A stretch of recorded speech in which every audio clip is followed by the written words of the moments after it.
कहानी शुरू होती है एक साधारण इंसान की जिंदगी से जिसका नाम आदित्य है। आदित्य एक आम व्यक्ति था जो मेट्रो सिटी में रहता था और कॉरपोरेट जगत में काम करता था। उसकी जिंदगी में सब कुछ बाहरी तौर पर सही था, अच्छी नौकरी, शानदार कार और अच्छी सैलरी, लेकिन उसके अंदर कुछ खोया हुआ था। उसे हमेशा एक अजीब सा खालीपन महसूस होता था, जैसे उसकी जिंदगी में कुछ बहुत जरूरी चीज गायब हो। आदित्य ने अपनी जिंदगी को काम और सामाजिक जिम्मेदारियों के बीच बांट दिया था। सुबह से लेकर रात तक उसका दिन काम, दोस्तों के साथ समय बिताने और सोशल मीडिया पर समय गुजारने में निकल जाता था। जैसे जैसे समय बीतता गया, आदित्य के अंदर बेचैनी बढ़ती गई। उसे एहसास हुआ कि वह असल में जिंदगी से क्या चाहता है, ये उसे समझ ही नहीं आ रहा था। एक दिन आदित्य की मुलाकात एक पुराने दोस्त अमित से होती है। अमित की जिंदगी पहले आदित्य जैसी ही थी, लेकिन अब उसकी जिंदगी पूरी तरह बदल चुकी थी। वह अब शांत, खुश और संतुलित लगता था। आदित्य को यह देखकर हैरानी हुई कि अमित, जो पहले हमेशा भागदौड़ में लगा रहता था, अब इतना शांत और आत्मविश्वासी कैसे हो गया। आदित्य ने उससे पूछा, यार, यह बदलाव कैसे आया? अमित ने मुस्कुराते हुए कहा, मैंने मोंक मोड अपनाया है। आदित्य को सुनकर समझ नहीं आया, मोंक मोड, ये क्या है? अमित ने समझाया, यह एक तरीका है खुद को मानसिक और शारीरिक रूप से संतुलित रखने का, जिसमें मैं अपनी जिंदगी से सभी व्याकुलताओं और बाहरी चीजों को हटा चुका हूं और खुद पर काम कर रहा हूं। आदित्य को यह सुनकर दिलचस्पी हो गई, लेकिन यह कैसे किया जा सकता है? अमित की बातें सुनकर आदित्य ने भी मोंक मोड अपनाने का फैसला किया। वह जानता था कि यह आसान नहीं होगा, लेकिन उसने ठान लिए। उसने सबसे पहले अपने फोन को किनारे रख दिया, सोशल मीडिया से दूर रहना शुरू किया और सुबह सुबह ध्यान लगाने बैठ गए। पहले दिन तो बहुत मुश्किल था। दिमाग में हर तरह के ख्याल आते रहे, क्या मैं सही कर रहा हूं? क्या मैं दोस्तों से दूर हो जाऊंगा? लेकिन जैसे जैसे दिन बीतते गए, आदित्य को समझ में आने लगा कि यह भटकाव तो सिर्फ उसके मन का खेल था। धीरे धीरे उसने महसूस किया कि वह उन व्याकुलताओं से छुटकारा पा रहा है जो उसकी जिंदगी को उलझा रही थी।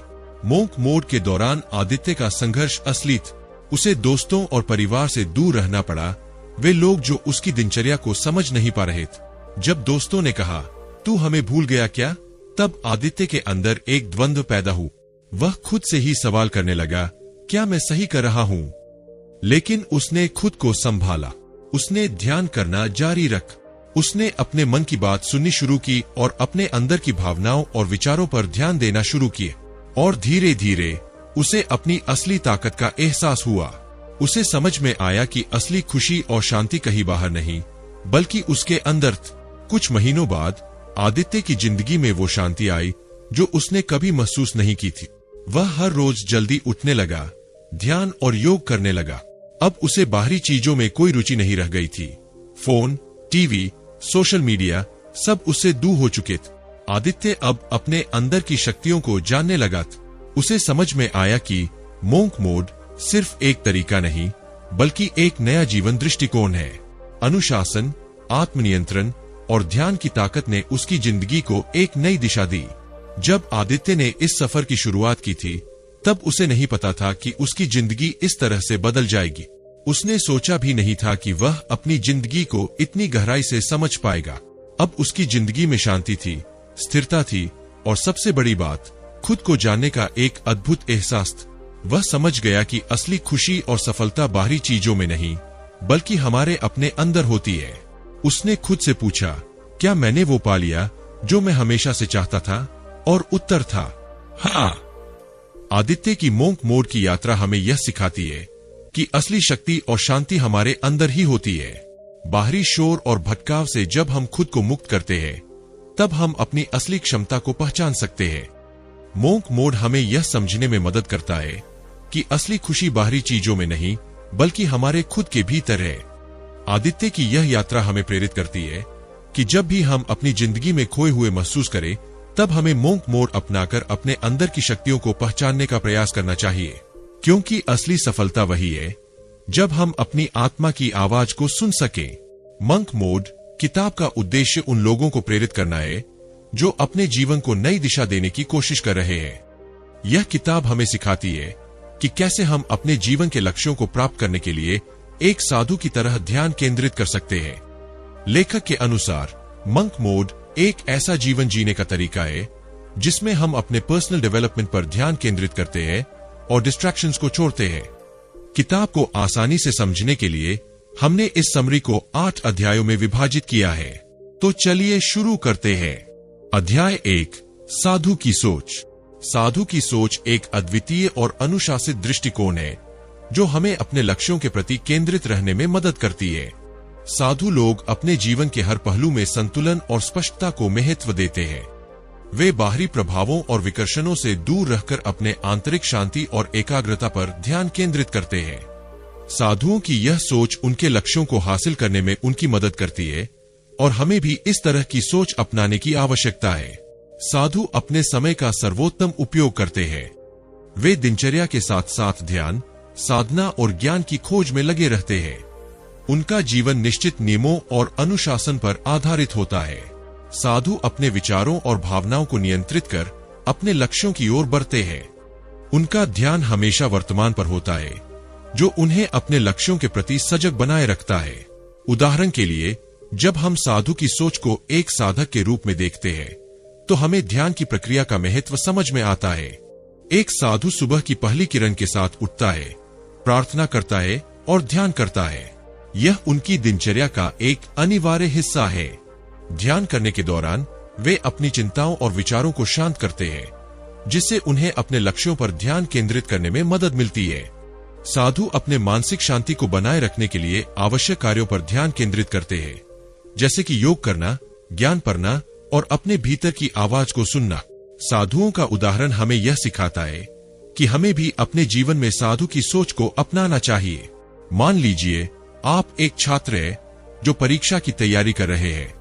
यदि आप अपने लक्ष्य को स्पष्ट रूप से जानते हैं और अपने अध्ययन समय का सही उपयोग करते हैं, तो आप अपने लक्ष्य को आसानी से प्राप्त कर सकते हैं। लेकिन अगर आप ध्यान केंद्रित नहीं करते हैं और बाहरी विकर्षणों में खो जाते हैं, जैसे कि सोशल मीडिया, टीवी या अन्य गतिविधियां, तो आपका अध्ययन प्रभावित होगा।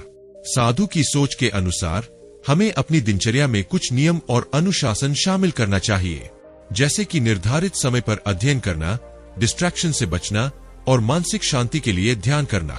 इससे न केवल हम अपने लक्ष्यों के प्रति सजग रहेंगे, बल्कि हमारी आत्मसमर्पण और प्रतिबद्धता भी बढ़ेगी। इस प्रकार साधु की सोच को अपनाकर हम अपने जीवन में सकारात्मक बदलाव ला सकते हैं। यह सोच हमें एकाग्रता, समर्पण और निरंतरता का अभ्यास करने में मदद करती है, जो अंततः हमें अपने लक्ष्यों की ओर बढ़ने में सक्षम बनाती है। साधुओं की सोच का अनुसरण करके हम अपने भीतर की शक्तियों को पहचान सकते हैं और अपने लक्ष्यों को हासिल करने के लिए एक मजबूत आधार तैयार कर सकते हैं। इस प्रकार साधु की सोच केवल एक दृष्टिकोण नहीं है, बल्कि यह एक जीवन जीने का तरीका है जो हमें सफल और संतुष्ट बनाता है। अध्याय 2, लक्ष्य निर्धारण। लक्ष्य निर्धारण किसी भी व्यक्ति के जीवन में सफलता का एक महत्वपूर्ण पहलू है। सकारात्मक सोच और स्पष्ट लक्ष्यों का होना हमारी दिशा को निर्धारित करता है। लेखक ने इस अध्याय में बताया है कि हमें अपने जीवन के लक्ष्यों को स्पष्ट रूप से पहचानने की आवश्यकता है। जब हम जान लेते हैं कि हम क्या हासिल करना चाहते हैं, तो हम अपने प्रयासों को सही दिशा में केंद्रित कर सकते हैं। इस प्रक्रिया में स्मार्ट सिद्धांत का उपयोग बहुत फायदेमंद होता है। स्मार्ट का अर्थ है स्पेसिफिक, विशिष्ट। हमारे लक्ष्य स्पष्ट और विशिष्ट होने चाहिए। जैसे, मैं अपनी सेहत में सुधार करना चाहता हूं की बजाय मैं अगले 3 महीने में 5 किलो वजन घटाना चाहता हूं होना चाहिए। मेजरेबल, मापने योग्य। हमें अपने लक्ष्यों को मापने योग्य बनाना चाहिए। इससे हम अपनी प्रगति को ट्रैक कर सकते हैं। उदाहरण के लिए, मैं हर हफ्ते 2 बार व्यायाम करूंगा, एक मापने योग्य लक्ष्य है। अचीवेबल, प्राप्त करने योग्य। हमारे लक्ष्यों को प्राप्त करने योग्य होना चाहिए। हमें अपने कौशल और संसाधनों के आधार पर लक्ष्य तय करना चाहिए। रेलेवेंट, प्रासंगिक। लक्ष्य हमारे जीवन के उद्देश्य से जुड़े होने चाहिए। उदाहरण के लिए, यदि आपका उद्देश्य एक सफल करियर बनाना है, तो मैं नई तकनीकें सीखूंगा एक प्रासंगिक लक्ष्य है। टाइम बाउंड, समयबद्ध। हमें अपने लक्ष्यों के लिए समय सीमा निर्धारित करनी चाहिए। जैसे, मैं अगले 6 महीनों में एक नई भाषा सीखूंगा। स्मार्ट सिद्धांत का उपयोग करके हम अपने लक्ष्यों को स्पष्टता के साथ निर्धारित कर सकते हैं, जिससे हम अपने प्रयासों को सही दिशा में लगाकर सफलता की ओर बढ़ सकते हैं। लक्ष्य निर्धारण केवल एक योजना नहीं है, बल्कि यह हमारी दिशा और प्रेरणा का एक महत्वपूर्ण स्रोत है। अध्याय 3, ध्यान और एकाग्रता। ध्यान एक प्राचीन अभ्यास है जो न केवल मानसिक शांति देता है, बल्कि इसे जीवन के विभिन्न पहलुओं में भी लाभ पहुंचाता है। साधु लोग ध्यान के माध्यम से अपनी चिंताओं और बाहरी विचारों से मुक्ति पाते हैं और इस प्रोसेस में उनकी मानसिक ऊर्जा को नियंत्रित करने की क्षमता बढ़ती है। ध्यान करने से हमें अपने थॉट्स और इमोशंस पर कंट्रोल पाने में मदद मिलती है। जब हम नियमित रूप से ध्यान करते हैं तो हम अपने मन की हलचल को शांत कर सकते हैं। यह प्रोसेस हमें प्रेजेंट में जीने और अपने लक्ष्य की ओर ध्यान केंद्रित करने में सहायता करती है। साधु लोग ध्यान को एक साधन के रूप में उपयोग करते हैं, जिससे वे अपने भीतर की ऊर्जा को समझते हैं और इसे अपने लक्ष्यों के प्रति निर्देशित करते हैं।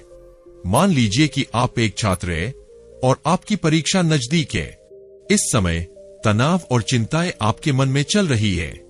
ऐसे में यदि आप नियमित रूप से ध्यान करते हैं तो आप अपने मन को शांत कर सकते हैं। एक सरल ध्यान अभ्यास यह हो सकता है कि आप एक शांत स्थान पर बैठ जाएं, अपनी आंखें बंद करें और अपनी सांसों पर ध्यान दें। अपने श्वास के प्रत्येक चक्र को महसूस करें, कैसे आपकी सांस अंदर जाती है और कैसे बाहर निकलती है। इस प्रक्रिया में आप अपने विचारों को नियंत्रित कर पाते हैं और उन्हें एक दिशा में लाने में सक्षम होते हैं। ध्यान से हमारी एकाग्रता में भी सुधार होता है। जब हमारा मन शांत होता है तो हम अपने कार्यों पर बेहतर ध्यान केंद्रित कर पाते हैं। उदाहरण के लिए, ध्यान करने के बाद जब आप पढ़ाई करने बैठते हैं तो आप अधिक स्पष्टता के साथ पढ़ाई कर सकते हैं और अधिक जानकारी को समझ और याद कर सकते हैं। यह मानसिक साफ सफाई न केवल आपकी पढ़ाई में मदद करती है, बल्कि आपको जीवन के अन्य क्षेत्रों में भी सफल बनाती है। इसके अलावा ध्यान करने से हमारे शारीरिक स्वास्थ्य में भी सुधार होता है। अध्ययन बताते हैं कि ध्यान उच्च रक्तचाप को कम कर सकता है, चिंता को घटा सकता है और हमें मानसिक रूप से अधिक मजबूत बना सकता है। साधु लोग इन लाभों को समझते हैं और इसे अपने दैनिक जीवन में शामिल करते हैं। लेखक ने यह भी कहा है कि ध्यान केवल एक तकनीक नहीं है, बल्कि यह एक जीवन जीने का तरीका है। जब हम अपने दिन में कुछ मिनट ध्यान करने के लिए निकालते हैं तो हम न केवल अपने मानसिक स्वास्थ्य को बेहतर बनाते हैं, बल्कि अपने लक्ष्यों के प्रति अधिक सजग और प्रेरित भी बनते हैं। इस प्रकार ध्यान और एकाग्रता का अभ्यास हमें न केवल मानसिक शांति देता है, बल्कि हमें अपने लक्ष्यों की ओर बढ़ने के लिए आवश्यक ऊर्जा और स्पष्टता भी प्रदान करता है। हमें नियमित रूप से ध्यान करना चाहिए ताकि हम अपने मन को शांत रख सके और अपने जीवन के लक्ष्यों की दिशा में आगे बढ़ सके। ध्यान की यह साधना हमें साधु की सोच के निकट लाती है, जो हमें सही दिशा में ले जाने में सहायक होती है। अध्याय 4, नियम और अनुशासन। मंक मोड में अनुशासन एक केंद्रीय भूमिका निभाता है, क्योंकि यह हमें अपने लक्ष्यों की ओर बढ़ने में मदद करता है। बिना अनुशासन के हम अपनी इच्छाओं और बाहरी डिस्ट्रैक्शंस के इफेक्ट में आ सकते हैं, जो हमारी प्रोग्रेस को रोक सकता है। लेखक सुझाव देते हैं कि हमें अपनी दिनचर्या में कुछ नियमों को शामिल करना चाहिए। नियमित व्यायाम, संतुलित आहार और पर्याप्त नींद जैसे नियम हमें मानसिक और शारीरिक स्वास्थ्य को बनाए रखने में सहायक होते हैं। जब आप रोज सुबह उठते हैं और व्यायाम करते हैं तो यह न केवल आपके शरीर को स्वस्थ रखता है, बल्कि आपके मानसिक स्वास्थ्य को भी मजबूती प्रदान करता है। नियमित व्यायाम से आपका आत्मविश्वास बढ़ता है और आप अपने दिन की चुनौतियों का सामना करने के लिए अधिक तैयार होते हैं। संतुलित आहार भी अनुशासन का एक महत्वपूर्ण हिस्सा है। जब हम स्वस्थ भोजन का चयन करते हैं तो हम न केवल अपने शरीर को ऊर्जा प्रदान करते हैं, बल्कि मानसिक स्पष्टता भी प्राप्त करते हैं। उदाहरण के लिए, एक संतुलित नाश्ता आपके दिमाग को सक्रिय रखता है और आपकी एकाग्रता को बढ़ाता है। अंत में पर्याप्त नींद लेना भी जरूरी है। जब हम पर्याप्त नींद लेते हैं तो हमारा शरीर और मस्तिष्क ठीक से कार्य करते हैं, जिससे हम अपने लक्ष्यों की दिशा में बेहतर निर्णय ले पाते हैं। इस प्रकार नियम और अनुशासन का पालन करना हमारे जीवन में सकारात्मक बदलाव लाने का एक प्रभावी तरीका है। इसे अपनाकर हम अपनी मंक मोड यात्रा को सफल बना सकते हैं। अध्याय 5, ध्यान केंद्रित करना। जब हम अपने लक्ष्यों पर ध्यान केंद्रित करते हैं तो हम आसानी से डिस्ट्रैक्शन से बच सकते हैं। ध्यान केंद्रित करने की प्रक्रिया में अनुशासन और योजना की आवश्यकता होती है, जिससे हम अपनी ऊर्जा को सही दिशा में लगा सके। पहली तकनीक है समय की योजना बनाना। लेखक सुझाव देते हैं कि हमें एक निश्चित समय पर काम करने की योजना बनानी चाहिए। उदाहरण के लिए, यदि आप अध्ययन कर रहे हैं तो आप यह निर्धारित कर सकते हैं कि आप रोज शाम 6 बजे से 8 बजे तक पढ़ाई करेंगे। इस निर्धारित समय में आप केवल पढ़ाई पर ध्यान केंद्रित करें और सभी अन्य डिस्ट्रैक्शंस को दूर रखें, जैसे कि फोन, टीवी या सोशल मीडिया। इससे आपका ध्यान भंग नहीं होगा और आप अपनी पढ़ाई में बेहतर परिणाम प्राप्त कर सकेंगे। दूसरी तकनीक है स्थान का चयन। ध्यान केंद्रित करने के लिए एक शांत और व्यवस्थित स्थान चुनना महत्वपूर्ण है। यदि आप अपने कमरे में पढ़ाई कर रहे हैं तो उसे साफ सुथरा रखें और किसी भी ऐसी चीज को हटा दें जो आपका ध्यान भटका सकती है। एक अच्छा स्थान आपको मानसिक रूप से तैयार करता है और आपकी एकाग्रता को बढ़ाता है। तीसरी तकनीक है सकारात्मक आत्म प्रेरणा। अपने लक्ष्यों को याद करते रहना और सकारात्मक सोच बनाए रखना आपको प्रेरित रखता है।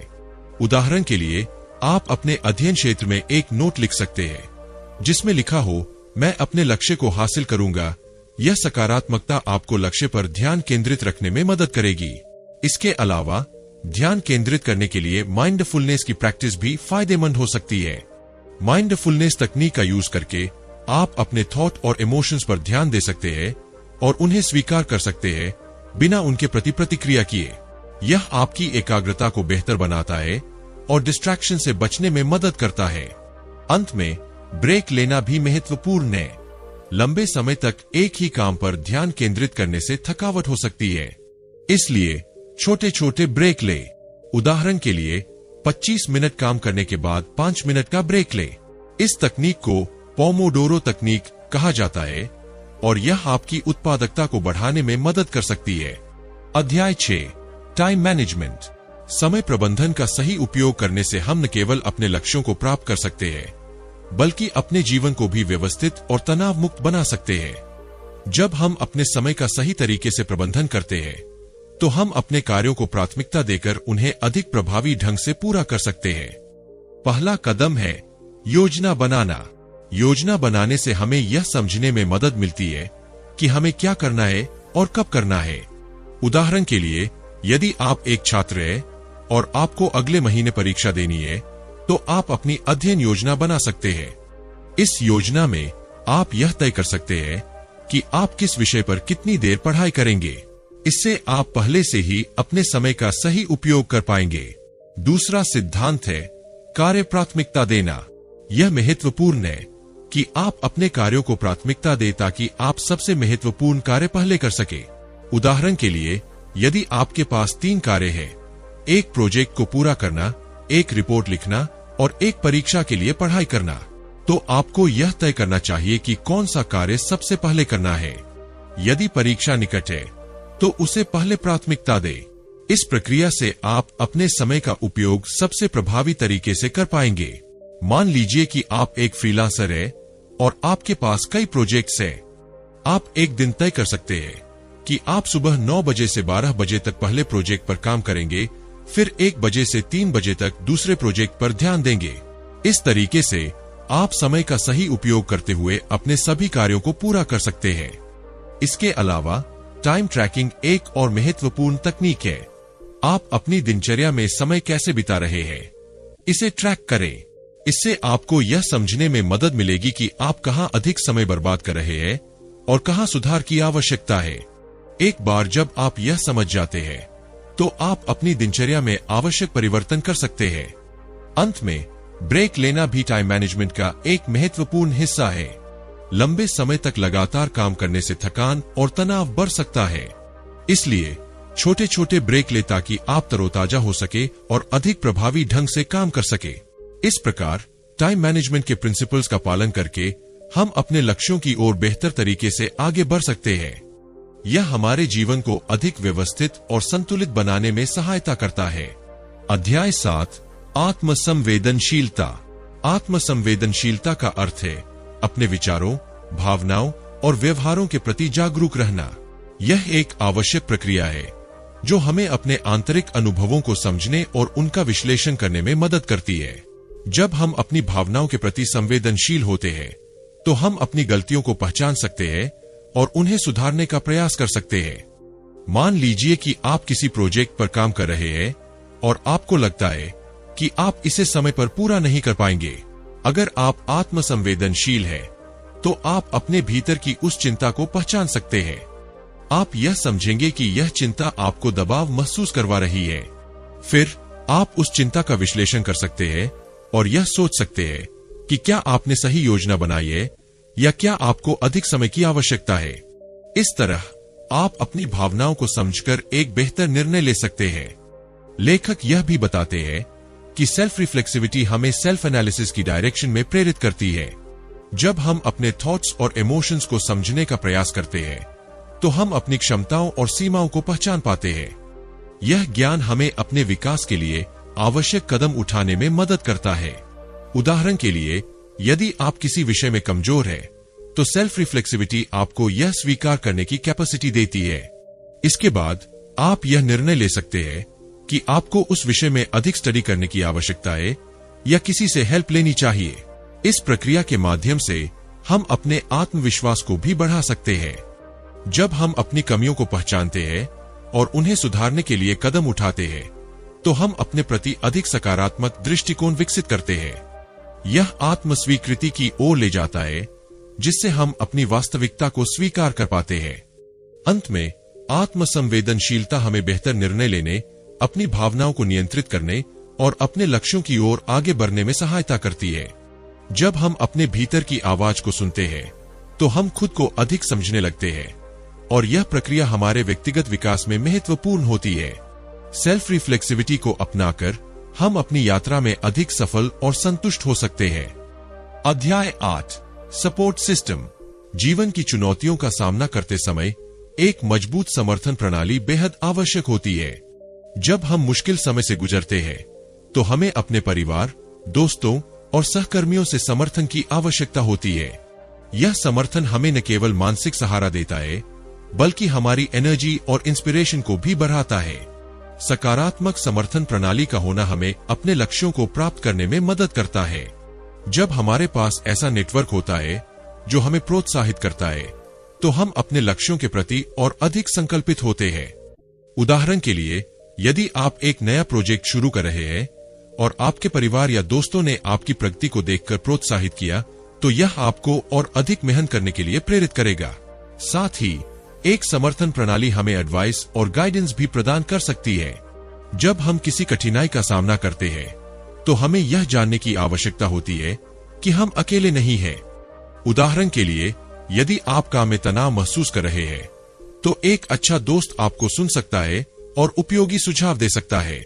इससे आप अपनी समस्याओं का सामना करने में अधिक सक्षम हो सकते हैं। यह हमें मानसिक स्वास्थ्य के लिए भी फायदेमंद है। जब हम अपनी चिंताओं को शेयर करते हैं, तो हम हल्का महसूस करते हैं और समस्याओं का समाधान खोजने में सक्षम होते हैं। अध्याय 9, नकारात्मकता से बचें। नकारात्मक विचार और लोग हमारी प्रगति को रोक सकते हैं और यह हमारी मानसिक ऊर्जा को भी नष्ट कर सकते हैं। इसलिए हमें उन विचारों और लोगों से दूरी बनानी चाहिए जो हमारे सपनों और लक्ष्यों के प्रति नकारात्मक दृष्टिकोण रखते हैं। जब हम किसी नकारात्मक सोच रखने वाले व्यक्ति के संपर्क में आते हैं, तो वह हमारे आत्मविश्वास और उत्साह को कम कर सकता है। उदाहरण के लिए, मान ले कि आप एक नया व्यापार शुरू करना चाहते हैं और आपका कोई दोस्त लगातार कह रहा है कि तुम सफल नहीं हो सकते या यह बहुत मुश्किल है। इस तरह की नकारात्मक बातें आपकी आत्मविश्वास को कम कर सकती है और आपके प्रयासों में रुकावट पैदा कर सकती है। लेखक सुझाव देते हैं कि नकारात्मक विचारों और लोगों से बचने के लिए हमें सकारात्मकता के स्रोतों से जुड़ना चाहिए।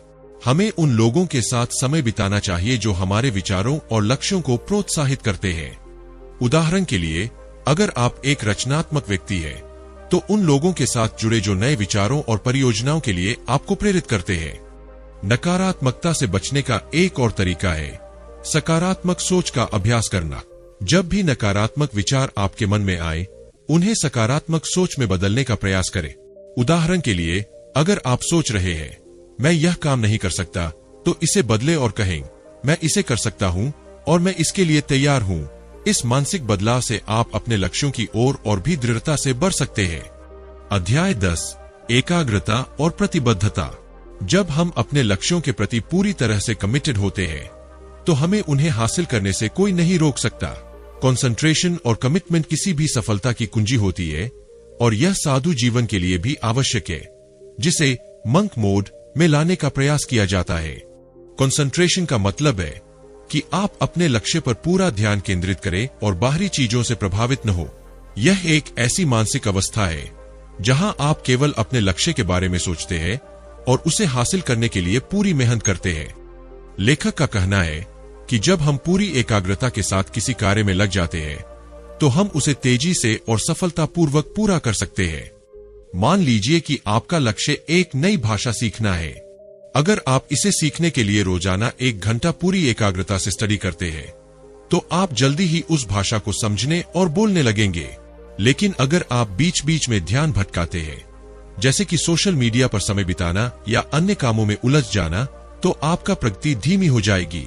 इसलिए लक्ष्य प्राप्ति के लिए एकाग्रता बहुत महत्वपूर्ण है। कमिटमेंट का मतलब है कि आप अपने लक्ष्यों को लेकर पूरी तरह से समर्पित रहें और किसी भी परिस्थिति में पीछे न हटें। यह वह धैर्य है जो आपको हर स्थिति में अपने सपनों की ओर आगे बढ़ने के लिए प्रेरित करता है। कई बार जीवन में कठिनाइयां आती है जिनसे हमें अपने लक्ष्य दूर होते दिखते हैं, लेकिन प्रतिबद्धता हमें सिखाती है कि हमें हर परिस्थिति में अपने सपनों के प्रति सच्चे रहना चाहिए। यदि आप एक व्यवसाय शुरू कर रहे हैं और शुरुआत में नुकसान का सामना कर रहे हैं, तो प्रतिबद्धता का मतलब है कि आप हार न माने, बल्कि यह समझे कि हर समस्या के साथ एक समाधान भी होता है। आप अपनी गलतियों से सीखें और हर बार एक बेहतर योजना के साथ फिर से कोशिश करें। इस प्रकार की कमिटमेंट आपको अपने व्यवसाय को सफल बनाने में मदद करेगी। लेखक बताते हैं कि एकाग्रता और प्रतिबद्धता केवल हमारे पेशेवर जीवन के लिए नहीं, बल्कि हमारे व्यक्तिगत विकास के लिए भी आवश्यक है। जब हम किसी भी कार्य में अपने पूरे मन, समय और ऊर्जा को लगाते हैं, तो हम न केवल उस कार्य में सफल होते हैं, बल्कि खुद को भी बेहतर तरीके से समझ पाते हैं। यह हमें आत्मविश्वास, धैर्य और संतुलन की दिशा में भी आगे बढ़ाता है। तो दोस्तों, मंक मोड हमें यह सिखाता है कि आज की भागदौड़ और तकनीकी युग में खुद को मानसिक, शारीरिक और आत्मिक रूप से कैसे सशक्त बनाया जा।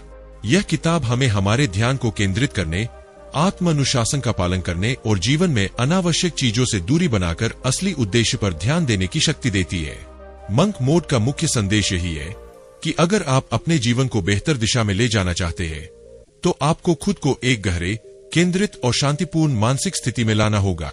यह यात्रा आसान नहीं होती, लेकिन जो इसे अपनाता है वह जीवन में महान उपलब्धियों और आंतरिक शांति को प्राप्त कर सकता है। याद रखें, सही दिशा में किया गया छोटा कदम भी बड़ी सफलता की ओर ले जाता है। उम्मीद है